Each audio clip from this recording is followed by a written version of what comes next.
जय श्री कृष्ण। आज हम आपको कार्तिक की कथा सुनाएंगे। वक्रतुंड महाकाय सूर्यकोटि समप्रभा निर्विघ्नं कुरु मे देव सर्वकार्येषु सर्वदा। एक गांव में एक बुढ़िया और उसकी बहू बेटा रहते थे। एक दिन बुढ़िया ने अपने बेटा से कही, माँ कि बेटा मैं गंगा जी नहाऊंगी और पूरा कार्तिक का महीना व्रत रखूंगी, तू मेरे को गंगा जी छोड़िया। उसके बेटा ने कहा ठीक है। अब तो बेटा ने घी बूरा ला के रख दिया। अपनी पत्नी से बोला कि मैं अपनी माँ को गंगा जी छोड़ने जाऊंगा, तू इनके लिए लड्डू बना देना।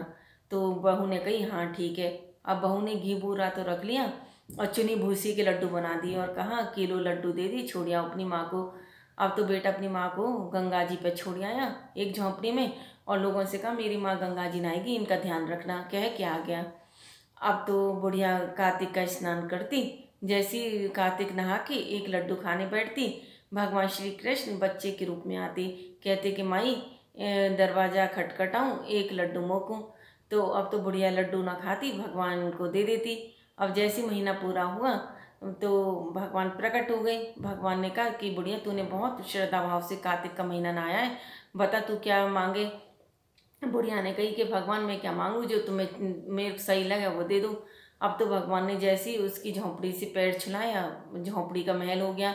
बुढ़िया से पैर छुलाया तो बुढ़िया एकदम 16 साल की कन्या बन गई।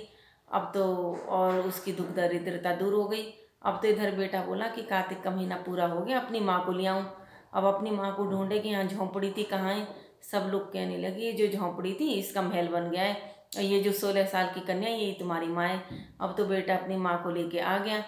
बहू ने देखा अरे ये तो इतनी 16 साल की कन्या बन गई, इतना धन वैभव, अब की कार्तिक आएगा मैं भी अपनी माँ को भेजूंगी। अब अगले साल कार्तिक आया तो बहू ने कही कि मेरी माँ को भी कार्तिक नहाएगी, गंगा जी के पार छोड़ आऊँ, और खूब घी बूरे के लड्डू बना के रख दिए। अब तो उसकी माँ भी वहीं गंगा जी के तट पे रहती, न कार्तिक नहाती, और जो कार्तिक नहाने वाली आती उनसे कहती क्यों इतनी जल्दी उठ के तुम शोर मचाओ। और उसकी माँ पड़ी रहती बिस्तर में और बिना नहाई जैसी लड्डू खाने बैठती, भगवान कहते कि माई दरवाज़ा खटखटाऊँ, एक लड्डू मोकूँ। उसने कहा घी के बूरे के, जमाई की बेटी के तोकूँ या मोकूँ, और झट से एक लड्डू खा जाती। ऐसी पूरे महीने कार्तिक नहाई ना और लड्डू खाती रहती। अब तो जैसी कार्तिक का महीना पूरा हुआ, भगवान ने कहा कि बोल क्या मांगे। तो उसने कहा जैसी मेरी समधन को दिया ऐसी मुझे दे दो। भगवान बोले उसकी करनी उसके संग, तेरी करनी तेरे संग।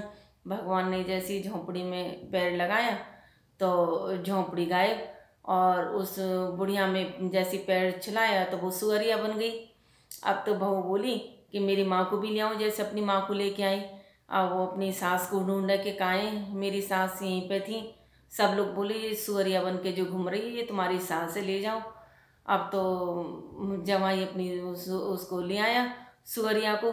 बहू बोली मेरी माँ कहाँ है, बोली ये जो सुअरिया है यही तेरी माँ है। तो बोली अपनी माँ को तो तुम 16 साल की कन्या बना के ऐसे ले आए, मेरी माँ को सुअरिया ले आई।